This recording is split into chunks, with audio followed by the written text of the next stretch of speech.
ఓటర్ల జాబితా సవరణ ప్రక్రియలో గందరగోళం నెలకొంది.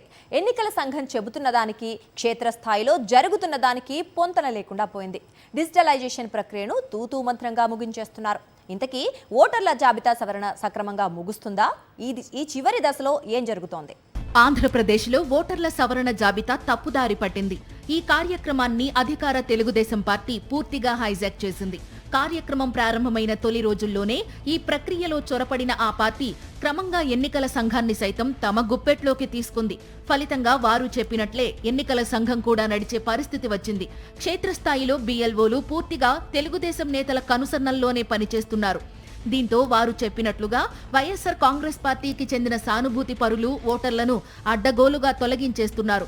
ఎన్యుమరేషన్ ఫారాలను సైతం టీడీపీ ఏజెంట్లే ఇచ్చారు. వాటిని పూర్తి చేసిన తరువాత డిజిటలైజేషన్ చేసే సమయంలో ఉద్దేశపూర్వకంగానే ప్రత్యర్థి పార్టీ ఓటర్ల ఎన్యుమరేషన్ ఫారాలను పక్కన పెట్టేస్తున్నారు. ప్రశ్నిస్తే సరిగా నెట్వర్క్ లేదని, సర్వర్ డౌన్లో ఉందని కథలు చెబుతున్నారు. పల్నాడు జిల్లా గురజాల నియోజకవర్గంలోనైతే 3 రోజుల క్రితమే డిజిటలైజేషన్ కార్యక్రమాన్ని ముగించేశారు. అదేమంటే ఇక చాల్లే అందరూ ఆఫీస్కి రండి అంటూ తహసీల్దార్ ఆదేశించారట. దీంతో కరాలపాడు, కోణంకి గ్రామాల్లో ఇప్పటికీ ఎన్యుమరేషన్ ఫారాల డిజిటలైజేషన్ జరగలేదు. దీంతో వైఎస్ఆర్ కాంగ్రెస్ పార్టీ నేత మాజీ ఎమ్మెల్యే కాసు మహేష్ రెడ్డి జిల్లా కలెక్టర్కు ఫిర్యాదు కూడా చేశారు. ఆదివారం సాయంత్రానికి రాష్ట్ర వ్యాప్తంగా 94% డిజిటలైజేషన్ ప్రక్రియ పూర్తయిందని ఎన్నికల సంఘం ప్రకటించింది. కాకినాడ, పశ్చిమ గోదావరి జిల్లాల్లోనైతే ఏకంగా 99.66% పూర్తయిందని కూడా చెప్పారు.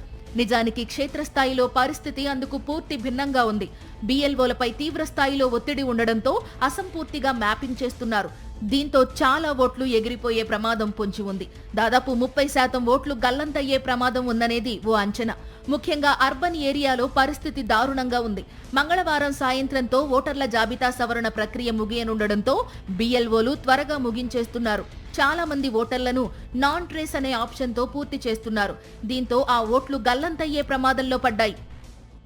ఆపేశారు డిజిటలైజేషన్, ఇంకా ఓట్లు ఎక్కించక్కర్లేదు అనేది అక్కడ వాళ్ళు చెప్పటం, మా BLAలకు చెప్పటం, అది వ్యాపించటం, దాన్ని వెంటనే మేము మరి కలెక్టర్ గారి దృష్టికి తీసుకెళ్ళాం. ఇది తప్పు. ఎందుకంటే 14వ తేదీ రేపు రాత్రి వరకు ఓట్లు ఎన్యూమరేట్ చేసుకొని దాన్ని డిజిటలైజ్ చేయడానికి ఎలక్షన్ కమిషన్ అవకాశం ఇచ్చింది.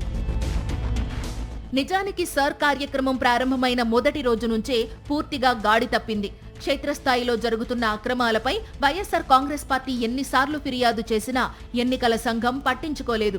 దీంతో ఎక్కడి సమస్యలను అక్కడే ఉంచి కొత్తగా ఓటర్లకు మరికొన్ని సమస్యలను సృష్టించి చేతులు దులుపుకునే పనికి ఎన్నికల సంఘం శ్రీకారం చుట్టినట్లయింది.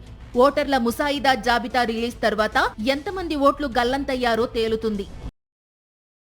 మరిన్ని అప్డేట్స్ కోసం ఛానల్ను సబ్స్క్రైబ్ చేయండి. నోటిఫికేషన్స్ కోసం బెల్ ఐకాన్ పై క్లిక్ చేయండి.